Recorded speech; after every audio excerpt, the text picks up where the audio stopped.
Hi friends, வாங்க ஒரு அருமையான ஸ்நாக்ஸ் ரெசிபி பார்ப்போம். முருங்கைக்கீரை வடை. நம்ம நார்மலாக கடலப்பருப்பு வடை செஞ்சுருப்போம் இல்லையா, அது மாதிரி தான் முருங்கைக்கீரை வடை. இதுக்கு ஒரு கப்பு கடலப்பருப்பு நல்லா வாஷ் பண்ணிட்டு ஓவர் நைட் நல்லா ஊற வச்சு நான் எடுத்து வச்சுட்டேன். ஸோ இதை மிக்ஸி ஜாரில் போட்டு நல்லா கொரகொரப்பாக அரைச்சிக்கோங்க. வடை பக்குவத்துக்கு நல்லா கொரகொரப்பாக அரைச்சி எடுத்து வச்சுக்கோங்க. இது கூடவே பெரிய வெங்காயம், கேரட் துருவினது, பச்சை மிளகா, முருங்கைக்கீரை ஒரு கைப்பிடி அளவுக்கு நல்லா வாஷ் பண்ணி எடுத்து வச்சுருக்கேன். இது கூட சோம்பு நம்ம ஆட் பண்ண போகிறோம். கொஞ்சமாக ஊற வச்ச கடலப்பருப்பு கொஞ்சம் நான் எடுத்து வச்சுருக்கேன். ஸோ அதையும் நம்ம ஆட் பண்ணிக்க போகிறோம். ஸோ இந்த வெஜிடபிள்ஸு கீரை எல்லாத்தையும் ஒன்றா சேர்த்து அது கூட சோம்பு ஆட் பண்ணி இந்த ஊற வச்ச கடலப்பருப்பையும் ஆட் பண்ணி தேவையான அளவுக்கு உப்பு போட்டு நல்லா மிக்ஸ் பண்ணிக்கோங்க. உப்பு பார்த்துக்கோங்க, ரொம்ப அதிகமாக போட்டுறாதீங்க, கரிச்சிரும். ஸோ கொஞ்சமாக போட்டு நல்லா பிசைஞ்சு எடுத்துக்கோங்க.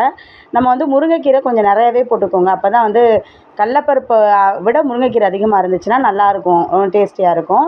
ஸோ நம்ம இந்த மாதிரி பக்குவத்துக்கு நம்ம பிசைஞ்சு எடுத்து வச்சிடணும். வடை பக்குவத்துக்கு இந்த மாதிரி இருக்கும். நம்ம உருட்டி எடுத்து வச்சோம்னா இந்த மாதிரி இருக்கும். ரொம்ப தண்ணி ஆகிடக்கூடாது.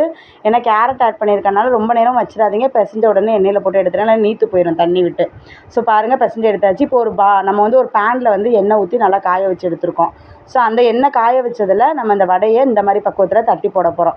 நம்ம நார்மலாக வடை தட்டி போடுவோம் இல்லையா, ஸோ அந்த கடலப்பருப்பு வடை அந்த மாதிரி நீங்கள் தட்டி எண்ணெயில் ஆட் பண்ணிக்கோங்க. எண்ணெய் நல்லா காஞ்சதுக்கப்புறம் ரொம்ப ஃபுல் ஃப்ளேமில் வச்சிடாதீங்க, மீடியம் ஃப்ளேமில் வச்சுக்கோங்க, கரிஞ்சு போயிடும். ஸோ தேவையான அளவுக்கு நமக்கு வெந்த பக்குவம் தெரியும் இல்லையா, அப்போ திருப்பி போட்டு நம்ம எடுத்துக்க வேண்டியதுதான். இந்த ஸ்நாக்ஸ் முருங்கைக்கீரை சாப்பிடாத பசங்களுக்கு ரொம்ப ரொம்ப யூஸ்ஃபுல்லாக இருக்கும். உப்பு மட்டும் பார்த்து போட்டுக்கோங்க, அதிகமாக கரிச்சிரும். முருங்கைக்கீரையோடு சேர்த்து ஒரு மாதிரி கரிப்புத்தன்மை உருவாயிரும்.